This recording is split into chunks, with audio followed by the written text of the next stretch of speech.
You may have seen a few videos of mine recently that have included an animated phone. It's a really handy way of demonstrating what a video on a phone looks like, and while you can't stick to a 2D still, I've got a way to lift up those shots by making it 3D. Full disclosure here, this is a collaboration with AEJuice. This is my first commercial collab. If you like what you see, there's an affiliate link in the description which will take you to AEJuice, and if you buy anything through that link, I get a cut. So you can support me, while at the same time getting yourself some really useful tools. But for this video, I'm going to show you one of their freebies. You can download and install it for After Effects at aejuice.com/free-plugins. When you run the installer program, it adds several UI scripts to the window menu, including the Create GIF script which I talked about in this earlier video. And it adds the AEJuice Pack Manager to the top of the same menu. When you select that option, the manager opens and you're presented with a brief walkthrough. If you've explored Adobe's own library panel, then this is sort of similar. Double-clicking on the selected element downloads it to your project. And if you explore the folders, you can see how it's created, which is always a good way to learn. There's a lot of free elements here, and while there's some filler content, having easy access to glitch and VHS effects, HUD elements and so on is a big plus. You only get a few options, of course. These are the samplers for the larger pay-for collections. The selections are not unusable, it's just that there's more choices when you buy a collection. But this video is about one of those 2.5D devices, and I don't see them here. I can try searching, but no luck. But instead, I'll click on this magnifying glass, then search. This brings up the 2.5D collection, and instead of downloading the whole thing, I just pick the one I want. And it downloads. Look for the layer markers for instructions on use. In this case, the phone is opened in my comp as a pre-comp. That allows me to use the pre-comp's camera to control the rotation and position. Turning the camera's visibility on shows it in 3D. And there's a placeholder pre-comp which is set up for the screen.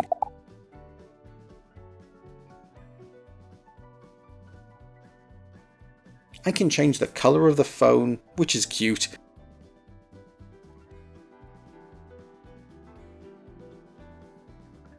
And draft mode makes it easier to move around. The reason it's kind of slow without draft mode is hidden using the shy controls. So if I unhide those, look at that. It's really quite genius. Dozens of shape layers arranged in 3D space to mimic a solid object. And if your computer is still struggling to animate even in draft mode, try using the solo option on the top shape layer and placeholder, which should help. If I now expand the camera's transform controls and the top layer's position property, which I can do by tapping P, I can then use the point of interest pick whip to make sure the camera is always looking in the right place, which makes orbiting shots much easier. When you're happy with the animation, just unsolo the layers so the whole phone pops back. And if you want to add a glow to the device's frame, we can drive that from the placeholder pre-comp. Unshy the layers, and on the screen alpha layer, go to Effect, Stylize, Glow. And set the based on to alpha. And set the radius to about 60. This blurs the edges. Now, select the placeholder layer and holding Ctrl tap D to duplicate it.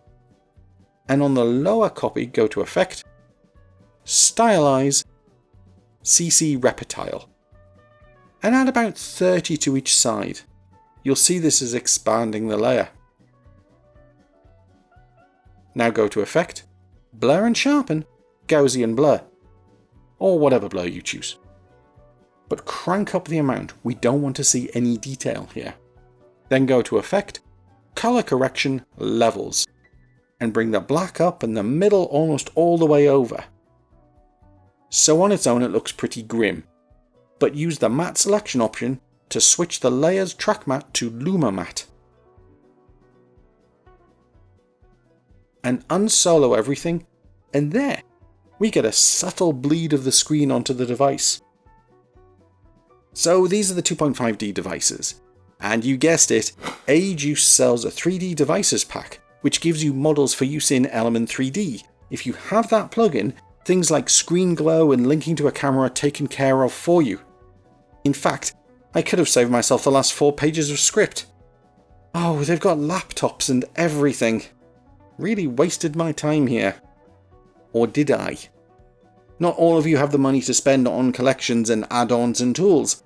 I try to use After Effects included tools wherever possible, but sometimes you just need something quick, especially when it's not the focus of your video.